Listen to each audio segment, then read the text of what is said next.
वो हमेशा से ही पेंटर बनना चाहती थी, पर उसके माँ और पिताजी ने उसको कभी भी इस चीज के लिए सपोर्ट नहीं किया और उसकी शादी नीरव से हो गई। नीरव रजनी को बहुत प्यार करता था, पर रजनी हमेशा चुपचाप ही रहती। वो इस शादी से खुश नहीं थी। वो ये शादी नहीं करना चाहती थी। उसे तो हमेशा से पेंटर जो बनना था। अपने इस सपने को वो नहीं पूरा कर पाई, इसलिए वो हमेशा उदास रहती थी। रजनी, बहुत ही बढ़िया फिल्म लगी है, कल देखने चले? नहीं जी, कल मुझे बहुत काम है, मैं नहीं जा पाऊंगी। अच्छा तो कोई बात नहीं, संडे को चलते हैं। देखिए, मुझे फिल्म देखना पसंद नहीं है, आपको जाना है तो चले जाइए। नीरव को मना करके रजनी वहां से चली जाती है और अपने बैग को खोलकर उसमें बंद पड़े ब्रश और कलर्स को देखकर रोने लगती है। रजनी, चलो ना कहीं बाहर खाने चलते हैं, कुछ तुम्हारी पसंद का। जी, मुझे नहीं जाना, मेरी तबीयत ठीक नहीं है। रजनी वहां से चली जाती है। नीरव को समझ नहीं आता कि रजनी उससे इतना दूर क्यों रहती है। वो जब भी उसके साथ वक्त बिताना चाहता है, रजनी कोई ना कोई बहाना बना देती है। एक दिन घर पर कोई नहीं था। रजनी घर का सारा काम जल्दी से खत्म कर लेती है। घर पर अकेले होने के कारण वो सोचती है कि वो आज पेंटिंग करेगी। वो अपने कमरे में जाकर पेंट ब्रशेस और कलर्स निकालकर जैसे ही कलर मिक्स कर रही होती है कि दरवाजे पर बेल बज जाती है। अब कौन आ गया इस वक्त? इतनी मुश्किल से तो मुझे पेंट करने का मौका मिला है।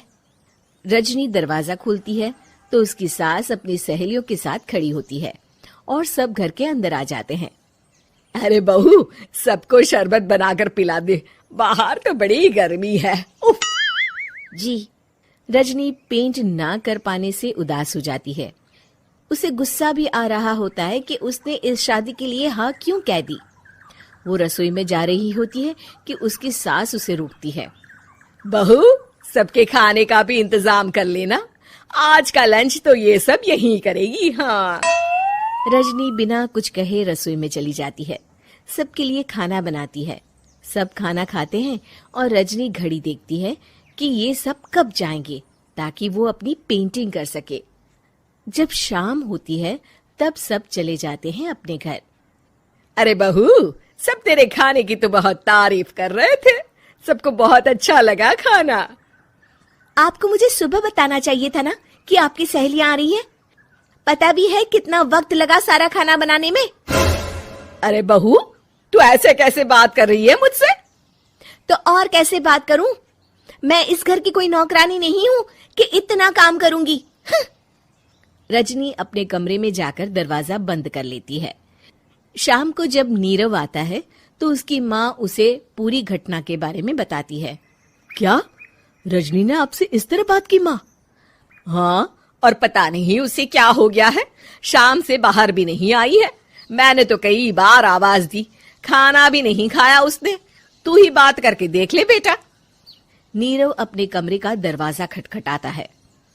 रजनी, दरवाजा खोलो, मैं हूं। रजनी दरवाजा खोलती है और फिर वापस जाकर अपने बिस्तर पर लेट जाती है। रजनी, माँ से बात करने का ये क्या तरीका है? मैंने कोई गलत बात नहीं की है। अरे तुम क्यों ऐसे बर्ताव कर रही हो सबके साथ? क्या तुम इस शादी से खुश नहीं हो?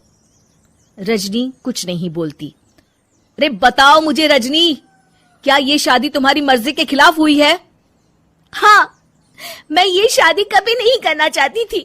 तुमसे क्या, मैं किसी से भी शादी नहीं करना चाहती थी। रजनी रोने लगती है। चुप हो जाओ रजनी, बताओ मुझे, तुम क्यों नहीं करना चाहती थी शादी? रजनी बेड के नीचे से अपने पेंटिंग्स, कलर्स, ब्रश, पेपर्स निकालती है। इतने में उसकी सास भी कमरे में आ जाती है। ये देख रहे हो, ये थे मेरे सपने। मैं पेंटर बनना चाहती थी, पर माँ पापा ने कभी सपोर्ट नहीं किया और मेरी शादी करवा दी। मेरे सारे सपने टूट गए। हर वक्त बस गुस्सा आता रहता है मुझे।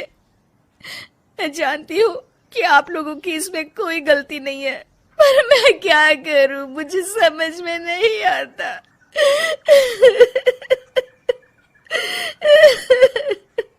रजनी फूट फूट कर रोने लगती है। मुझे माफ कर दीजिए, आप दोनों के साथ मैं बहुत बुरा बर्ताव कर रही हूँ।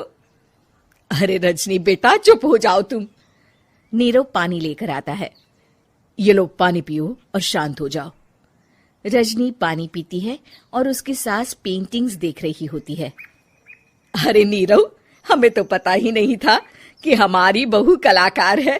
अरे कितनी अच्छी पेंटिंग्स बनाई है, देखो तो। ये वाली तो मैं अपने कमरे में ले जाऊंगी। आपको ये पेंटिंग्स अच्छी लगी? अच्छी नहीं, बहुत अच्छी लगी।